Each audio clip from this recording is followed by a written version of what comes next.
अस्सलामुअलैकुम वरहमतुल्लाहि वबरकातुहू। Welcome to NCERT easy explanation sexual reproduction in flowering plant का ये हमारा पार्ट 5 वीडियो है।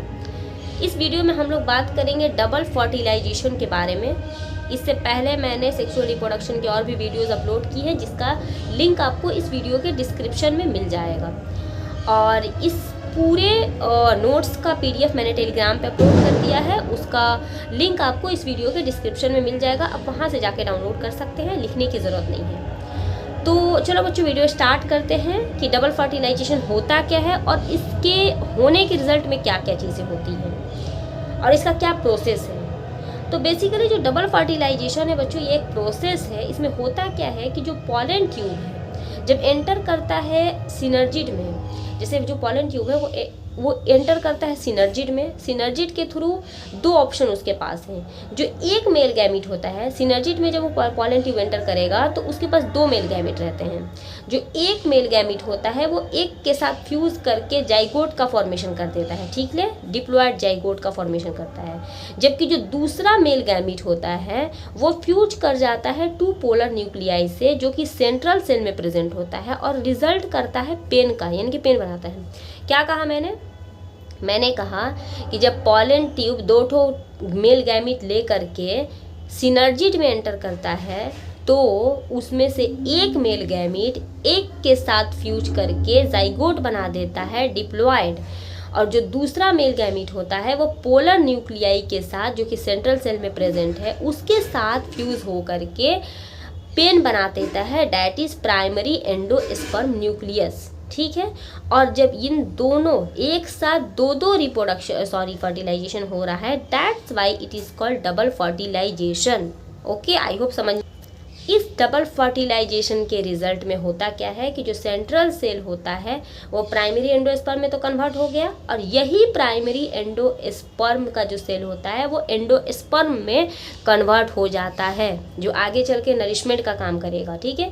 और जो जाइगोट होता है वो इम्ब्रियो में कन्वर्ट होता है। तो वही है कि देखो, प्राइमरी एंडोस्पर्म सेल होता है, ये यहाँ पे न्यूक्लियस हुआ, इसमें फ्री न्यूक्लियर डिवीजन अगर हो जा रहा है, जैसे कोकोनट वाटर, जो हम लोग कोकोनट वाटर पीते हैं उसमें फ्री न्यूक्लियर एंडोस्पर्म प्रेजेंट होता है, ठीक है। और अगर इसमें सेल वॉल का फॉर्मेशन हो गया, डेट इज सेल्यूलर एंडोस्पर्म। और ये दोनों ही सबसे ज़्यादा, ये इसके बाद ये बहुत ज़्यादा एनर्जेटिक होता है, हाईली नरिशिंग पावर इसमें बहुत ज़्यादा होता है। इसके बाद देखो, डाइकॉट इम्ब्रियो क्या होता है, मोनोकॉट इम्ब्रियो क्या होता है। डाइकॉट इम्ब्रियो कहते हैं कि इसके अंदर एक इम्ब्रियोनल एक्सिस रहेगा और दो कॉटिलेडन रहेंगे। की पॉइंट है कि डाइकॉट इम्ब्रियो में दो ठो कॉटिलेडन रहेंगे, जबकि मोनोकॉट इम्ब्रियो होता है उसमें एक ही कॉटिलेडन रहता है। इसके अलावा जो पोर्शन ऊपर होता है इम्ब्रियोनल एक्सिस, जैसे मान लो ये हमारा इम्ब्रियोनल एक्सिस है, ठीक है, तो इस इम्ब्रियोनल एक्सिस के ऊपर ये वाला जो एक्सिस मतलब पोर्शन होता है उसको हम लोग कॉटिलेडन, मतलब कॉटिलेडन के ऊपर, यहाँ पे मान लो हमारा कॉटिलेडन है, ठीक है, कॉटिलेडन के ऊपर ये वाला जो पोर्शन होता है इसको हम लोग ईपीकोटाइल बोलते हैं, जो कि आगे चल के प्लाम्यूल में कन्वर्ट होता है। यही प्लाम्यूल आगे चल के स्टेम बनाता है, ठीक है। तो अभी तक मैंने क्या बताया कि जो डाइकॉट इम्ब्रियो होता है उसके अंदर एक इम्ब्रियोनल एक्सिस रहेगा और दो ठो कॉटिलेडन रहेंगे।